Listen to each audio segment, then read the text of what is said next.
Standard 10th subject English topic writing skill expand. विद्यार्थी मित्रांनो, आज आपण इयत्ता 10वी इंग्रजी विषयाच्या कृतीपत्रिकेमध्ये प्रश्न 6B question 6B expand the theme हा प्रश्न इथे चर्चा करणार आहोत. ह्या प्रश्नासाठी विद्यार्थी मित्रांनो 5 गुण दिलेले आहेत आणि एक्सपांड द थीम, एक्सपांड म्हणजे विस्तार करणे, म्हणजे एखादी तुम्हाला थीम दिली जाईल आणि त्याचा विस्तार करायचा आहे. हे एक्सपांड द थीम करण्यासाठी आपल्याला कोणकोणत्या प्रकारचे प्रश्न विचारले जातील त्याचाही आपण अभ्यास याच्यापूर्वी केलेला आहोत. आता सविस्तर ह्याबद्दलची माहिती घेत आहोत. यामध्ये मार्किंग स्कीम काय आहे तेही आपण बघणार आहोत. या प्रश्नामध्ये तुम्ही जर टायटल व्यवस्थित लिहिलं आणि योग्य अशी सुरुवात केली तर त्यासाठी 1 मार्क अलॉटमेंट केलेला आहे. त्यानंतर व्होकॅब्युलरी अँड ग्रामर यासाठी 1 मार्क दिलेला आहे. जर तुमचं एक्सपांड थीम जे केलेलं आहे ते त्याच्यामध्ये व्होकॅब्युलरीचा वापर कसा केलेला आहे, त्यानंतर ग्रामॅटिकली करेक्टनेस हे देखील बघितलं जाणार आहे. तुमचा जो काळ वापरणार आहात तो काळ योग्य आहे का ते यामध्ये बघितलं जाईल. त्यासाठी 1 मार्क दिला आहे. त्यानंतर use of appropriate points examples conveying message यासाठी 2 मार्क दिलेले आहेत. म्हणजेच जे मुद्दे दिलेले असतील त्याचा योग्य वापर केलेला आहेत का, त्यानंतर काही एक्झाम्पल्स दिलेले आहेत का, त्यानंतर त्यातून काही मेसेज दिला गेलेला आहे का, ह्यासाठी 2 मार्क्स अलॉटमेंट केलेले आहे. आणि तुम्ही जे लेखन करता त्यामध्ये विविध प्रकारचे एक्झाम्पल्स वापरले पाहिजेत आणि योग्य मुद्दे त्या थीमच्या ज्या दिलेल्या कन्सेप्टच्या लिहिण्याच्या उद्देशानं त्याच्यानुसार आपल्याला योग्य असे पॉईंट्स कवर करायला पाहिजेत आणि त्यातून एक मेसेज किंवा संदेश दिला गेला पाहिजे. तो संदेश दिला असेल तर 2 मार्क्स त्याच्यासाठी दिलेले आहेत. त्यानंतर लॉजिकल ऑर्डर आणि किंवा कॉन्क्लुजन यासाठी 1 मार्क दिलेला आहे. म्हणजेच तुम्ही जी स्टोरी लिहिता किंवा आयडिया एक्सपांड करता, थीम एक्सपांड करता, तेव्हा ती योग्य लॉजिकल ऑर्डर म्हणजे तर्कसंगत आहे का, सुसंगत आहे का दिलेल्या मुद्द्याशी ते पाहिलं जाईल आणि तुम्ही त्याचा समारोप कसा केला आहे यासाठी 1 मार्क दिलेला आहे. विद्यार्थी मित्रांनो, एक्सपांड द थीम लिहिण्यासाठी आपल्याला 4 प्रकारे प्रश्न विचारले जातील. त्यातील पहिला प्रकार जो असणार आहे तो म्हणजे एक्सपान्शन ऑफ प्रोव्हर्ब्स, मॅक्झिम्स, कोटेशन्स और स्लोगन्स. समजा एखाद्या वेळेस स्लोगन दिला असेल किंवा प्रोव्हर्ब दिले असेल, अ friend in need is friend in deed, किंवा एखाद्या मोठ्या व्यक्तीच्या तोंडचं वाक्य असेल, किंवा कोटेशन्स दिले असतील, किंवा स्लोगन दिलं असेल, एखादं घोषवाक्य दिलं असेल, तर त्याच्या आधारे आपल्याला एक्सपांड द थीम 5 मार्क्ससाठी लिहायची आहे. आता हे लिहित असताना त्यात योग्य मुद्दे, ग्रॅमॅटिकल करेक्टनेस, त्यानंतर तुमचा टेन्स जो आहे त्याचा वापर म्हणजे ग्रॅमॅटिकल करेक्टनेस जे आहे ते हे देखील बघितलं जाईल, काळ बघितला जाईल, व्होकॅब्युलरीचा यूज कसा केलेला आहे तो बघितलं जाईल आणि दिलेल्या प्रोव्हर्बशी, स्लोगनशी तुम्ही काही एक्झाम्पल्स वगैरे लिहिता का, ते कसे लिहिता, त्याचा विस्तार कसा केलेला आहे, मुद्दे जे आहेत बिगिनिंग, मिडल म्हणजेच कोअर जो रायटिंग आहे ते, आणि त्याचं कन्क्लुजन कशा पद्धतीनं केलेलं आहे यासाठी आपल्याला 5 मार्क्स टोटल दिलेले आहेत. विद्यार्थी मित्रांनो, दुसरा प्रकार जो आहे तो एक्सपांड द थीम करण्यासाठी न्यूज रिपोर्ट दिला जाईल. ही न्यूज रिपोर्ट जी आहे ती नेहमी पॅसिव्ह वॉईसमध्ये लिहावी आणि एक्सपांड द थीम जेव्हा आपण लिहित असतो तेव्हा न्यूज रिपोर्ट लिहिताना हेडिंग जे आहे, हेडलाईन, ते ठळक अक्षरामध्ये म्हणजेच बोल्ड टाईपमध्ये असावं. त्यानंतर बायलाईन असावी, त्यामध्ये प्लेस, ती घटना कुठं घडलेली आहे, त्यानंतर डेट लिहावी, त्या डेटनंतर ते न्यूज कुणी दिलेली आहे, रिपोर्टर असं लिहावं, किंवा PTI वृत्तसंस्था म्हणजेच त्या न्यूजचा सोर्स काय आहे ते लिहावं, त्याला बायलाईन असं म्हणलेलं आहे. त्यानंतर तिसरा मुद्दा जो आहे तो लीड लाईन, म्हणजेच त्या न्यूजच्या जे आपण बायलाईन लिहितो त्याच्याबरोबर पुढच्या बाजूला ज्या 2-3 ओळी जे लिहितो त्या लीड लाईन लिहितो, म्हणजे त्या लीड लाईनमध्ये जे हेडिंग दिलेलं आहे, हेडलाईन दिलेली आहे, ते हेडलाईनचा उल्लेख केलेला असावा. त्यानंतर फॅक्ट्स या न्यूज रिपोर्टमध्ये फॅक्ट्स अत्यंत महत्त्वाचे आहेत. हे फॅक्ट्स लिहित असताना कोणत्या गोष्टी विचारात घ्याव्यात, तर हू म्हणजे कोण, व्हॉट काय, फेन केव्हा, फेअर कुठे, अँड हाऊ कसे, ह्या सर्व बाबींनी त्या न्यूजचा विचार करावा आणि त्या पद्धतीनं सगळ्या मुद्द्यांचा अंतर्भाव करून आपण त्या फॅक्ट्स ज्या आहेत त्या फॅक्ट्स एक्सपांड कराव्यात. म्हणजे आपलं जे लेखन आहे ते हेडलाईन, बायलाईन, लीड लाईन आणि फॅक्ट्स की जे who, what, when, where and how, एखादे इन्सिडेंट घडले असेल, एखादा प्रसंग असेल किंवा एखादं फंक्शन झालं असेल किंवा एखादं ॲक्सिडेंट असेल किंवा कोणत्याही बाबतीत जे न्यूज असतात ते न्यूज एक्सपांड करताना ह्या 4 गोष्टी अत्यंत महत्त्वाच्या आहेत. त्यानंतर तिसरा जो प्रश्न आहे त्याच्यामध्ये विचारला जाण्याची शक्यता डिस्क्रिप्शन ऑफ प्लेस, एखाद्या ठिकाणाचं वर्णन, पर्सनॅलिटी, एखादी व्यक्तिमत्व असेल त्याचं वर्णन किंवा सिच्युएशन, एखादा प्रसंग दिला जाईल आणि त्याचं वर्णन करायचं आहे. म्हणजेच या ठिकाणी आपल्याला काही मुद्दे दिले जातील, पॉईंट्स दिले जातील आणि त्या पॉईंट्सच्या आधारे आपल्याला थीम एक्सपांड करायची आहे, कल्पना विस्तार करायचा आहे. विद्यार्थी मित्रांनो, आपल्याला चौथा मुद्दा जो आहे तो एक्सपांड द थीम करण्यासाठी developing a story, नॅरेटिंग and experience with a given beginning or end. बघा, एखादी स्टोरी डेव्हलप करायची आहे असा देखील प्रश्न आपल्याला परीक्षेमध्ये विचारला जातो. किंवा नॅरेटिंग and experience with a given beginning or end, किंवा एखादा एक्सपिरियन्स असेल आणि तुम्हाला त्याचा शेवट दिला असेल किंवा सुरुवात दिला असेल. पेपरमध्ये काही वेळेला सुरुवातीच्या 2-3 ओळी दिल्या जातील आणि आपल्याला त्याचा मिडल आणि एंड करायचा असेल, किंवा एंड दिला जाईल आणि त्याचं बिगिनिंग आणि मिडल आपल्याला लिहावं लागेल. म्हणजे इथं आपल्याला स्टोरी एक्सपांड करायची आहे किंवा नॅरेट करायची आहे. अशा पद्धतीनं 4 प्रकारामध्ये आपल्याला एक्सपांड द थीम करण्यासाठी परीक्षेला विचारलं जाऊ शकतं. याच्यामध्ये जेव्हा आपण स्टोरी डेव्हलप करतो किंवा एखादा एक्सपिरियन्स किंवा स्टोरीचा बिगिनिंग किंवा एंड लिहित असतो त्यावेळेला ती स्टोरी आपण पास्ट टेन्समध्येच लिहिली पाहिजे, कारण ती घटना घडून गेलेली असते आणि त्याच्यामुळे आपल्याला जास्तीत जास्त पास्ट टेन्स यूज करावा लागेल.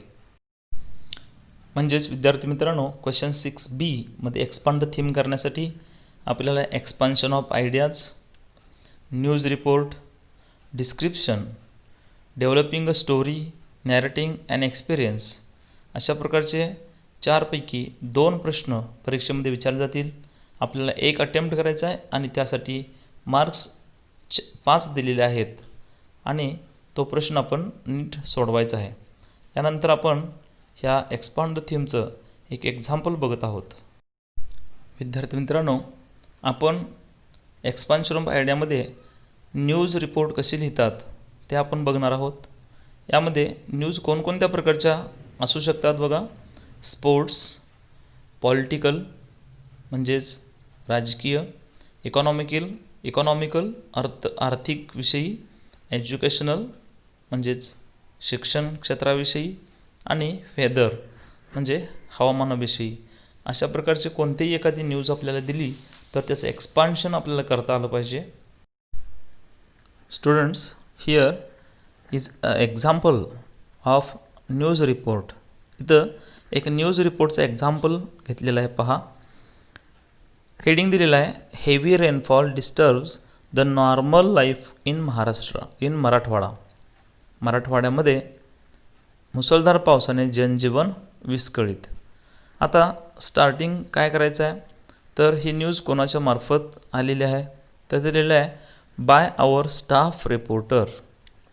आता खाली जी बायलाईन आहे त्यामध्ये प्लेस मराठवाडा, ऑगस्ट 10 त्या पेपरच्या दिवशीची तारीख लिहिली तरी चालेल आणि आपल्याला पुढं न्यूज लिहायची आहे, ती लीड लाईन लिहायची आहे.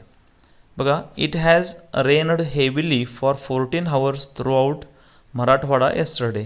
काल 14 तास सलग पाऊस पडला, मुसळधार पाऊस पडला.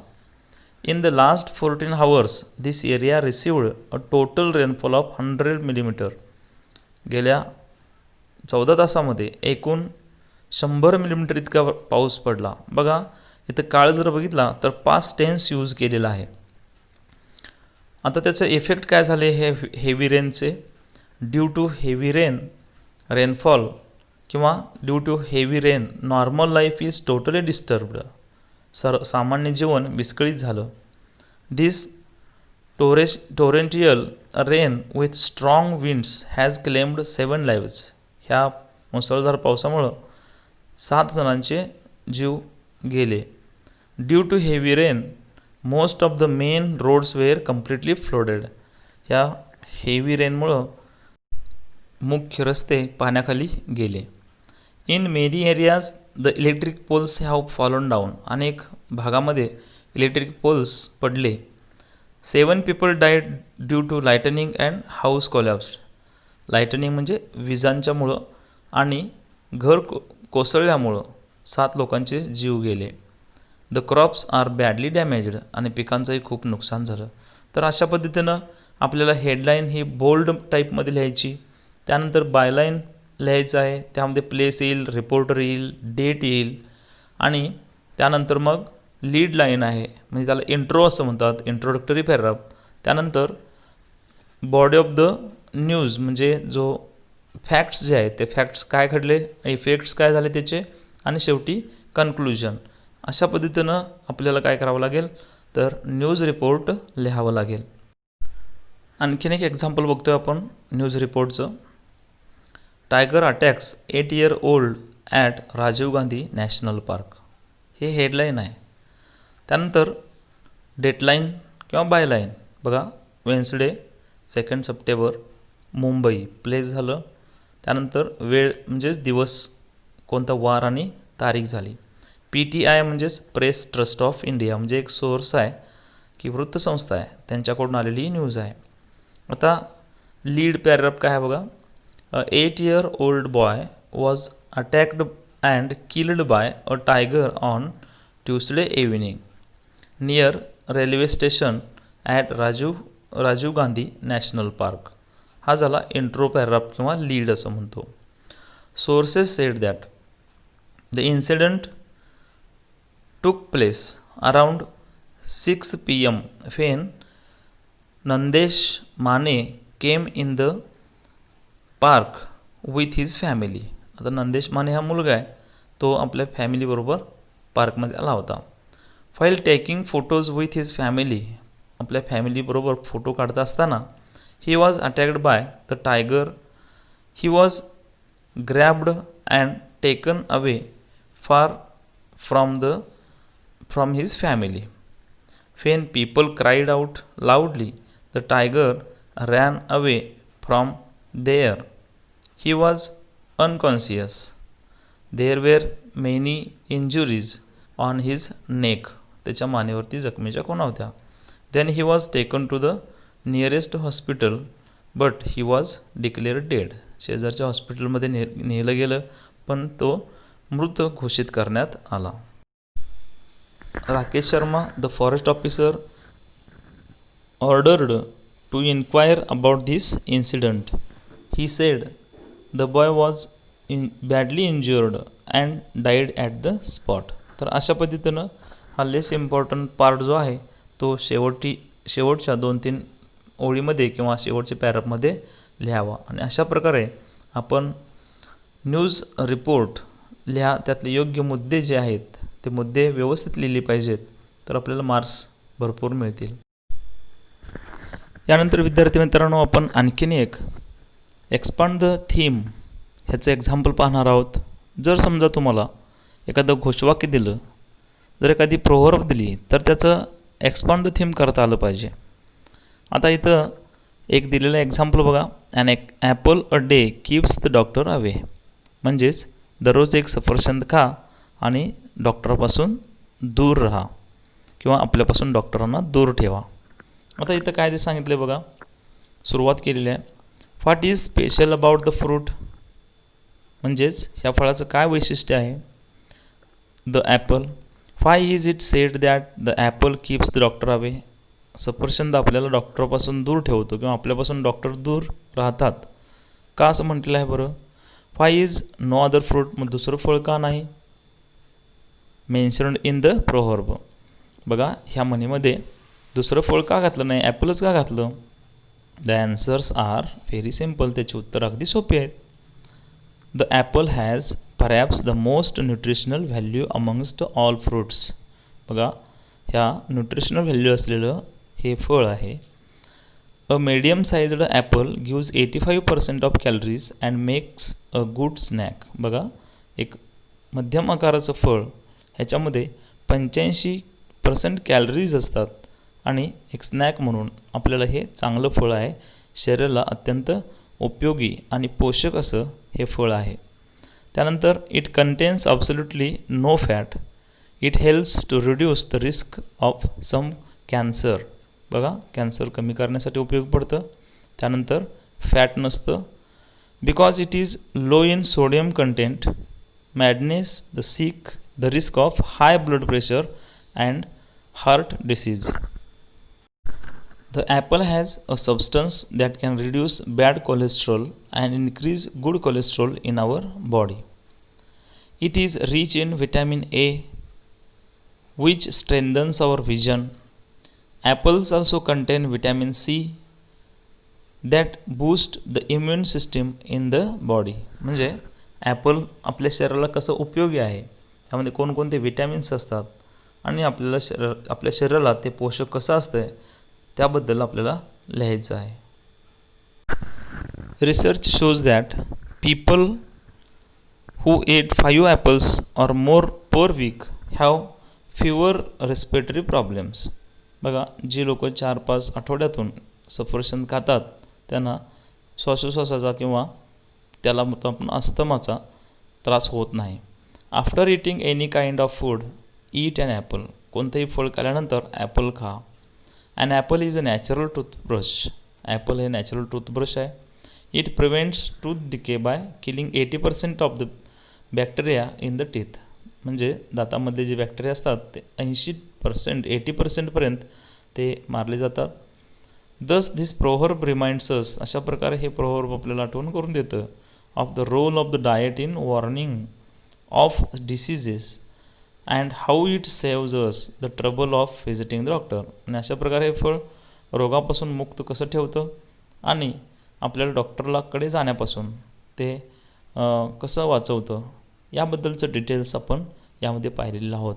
तर अशा प्रकारे आपल्याला एखादी प्रोव्हर्ब दिली जाईल, इडियम दिली जाईल किंवा स्लोगन दिलं जाईल, त्याच्यानुसार आपल्याला एक्सपांड द थीम लिहायचं आहे. Here is another example of expand the theme. The title is A friend in need is a friend indeed. म्हणजे जो गरजेमध्ये अडचणीच्या वेळेला उपयोगी पडतो तोच खरा मित्र. बघा कसं लिहिलं आहे. The proverb stands as a touchstone of true friendship. It states that only that person who helps us when we are in need or difficulty is a true friend. In our daily life, we come across people who, over a period of time, become close to us, but we cannot be sure if they are true friends or just fair weather friends. Many people develop contacts with influential people for their benefit. It will be a great mistake if one considers these apparently close people as friends. The test of true friendship is in time of difficulties. On the other hand, the fair weather friends disappear in times of trials. They find excuses to distance themselves from us. म्हणजेच काही मित्र स्वार्थी असतात आणि काही आपले खरे मित्र असतात. म्हणजे आपल्या चांगल्या दिवसामध्ये आपले चांगले आनंदाचे दिवस असतील त्याच वेळेला काही मित्र आपल्या जवळ असतात, पण आपण जेव्हा संकटात सापडतो किंवा अडचणीत येतो तेव्हा जे मित्र आपल्यासोबत असतात आपल्याला मदत करतात तेच खरे मित्र. म्हणून तर प्रोव्हर्बला नाव दिलं आहे अ friend in need is a friend in deed. तुम्ही अशा प्रकारचं एखादं एक्झाम्पल देखील त्यामध्ये देऊ शकता फ्रेंडशिपचं. तर अशा पद्धतीनं आपण आज ह्या व्हिडिओमध्ये एक्सपांड द थीम हा प्रश्न अभ्यासलो आहोत.